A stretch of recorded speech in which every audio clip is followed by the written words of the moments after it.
Tell us about your latest book, The 10 Laws of Trust. Why did you originally decide to write a book about trust, and then why did you later expand it with the new book? So I think trust is in crisis in society. I think it is a real problem.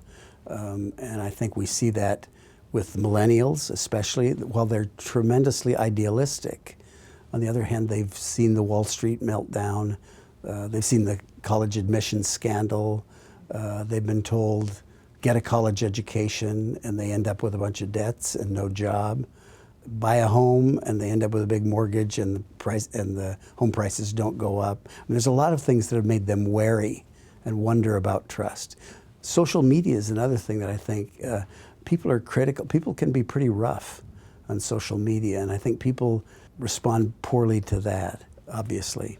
We all have all these issues of what people call fake news, where people don't trust news sources anymore.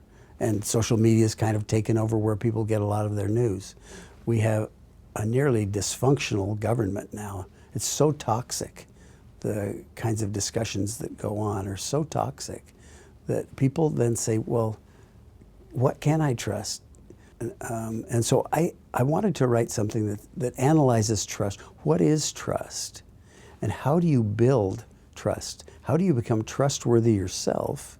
And then how do you build a culture of high trust? And if you do, I can promise you that your company will be more innovative, the people will be happier, they'll be more flexible, the decisions made will be more durable, and you'll be able to recover from reversals. So it's a really powerful currency to have in a company. It's also fragile. You know, it's kind of what I call one-way sticky. You know, it builds and builds and builds a conversation at a time, and you can destroy it in an instant. So trust is really important. I call it the operating system of a life well lived. So if you can live your life in a high trust manner, you have this operating system that allows you to really get a lot done quickly and effectively. So that's the first part of that. The second part is why a second edition. HarperCollins, who's a big publisher, bought AMA, American Management Association, which was a small publisher of business books. And one of the titles they got in the acquisition was The 10 Laws of Trust. And so they said, you know, we'd like to do a second edition of this, but in order to do that, we have to have about 30% new material. And so I thought about what people were asking me when I would talk about trust, and there were two questions. The first one was, yeah, but if you trust, you'll be betrayed, and what do you do if you're betrayed? And the truth is, if you trust, you will be betrayed at some point in time.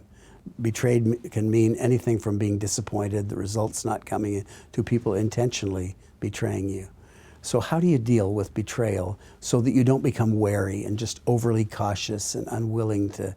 So that was one. And then the second question they asked was, how do I know what the trust level in my organization is? I'm a leader, nobody talks to me anymore. How can I find out where the trust level is so I can build from there?